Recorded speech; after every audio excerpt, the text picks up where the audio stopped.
Europa Research and Consultancy Services u Ganado Sammut Advocates, kumpanija u ditta legali li għandhom ħafna affarijiet komuni.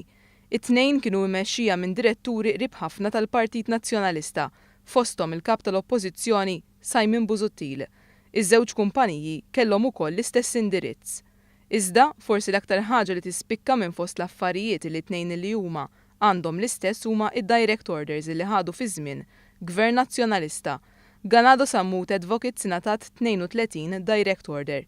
Direct orders li meta miġbura flimkien ilaħqu l-200,000 euro. Dawn jeskludu kuntratti oħra li ntrebħu bsejħa l-offerti. Fost direct orders kien hemm dawk li jingħataw mill-Uffiċċju tal-Prim Ministru fost oħrajn fi żmien l-eks Prim Ministru Lorenz Gonzi. Intant fil-waqt li ħerġin dawn id-dettalji ġodda, Simon Busuttil għadu ma ddikjarax kemm ħadet f'kuntratti Europa Research and Consultancy Services. Sa issa ħareġ li ħadet aktar minn 1,200,000 euro, b'ħafna minnhom ikunu direct order ukoll.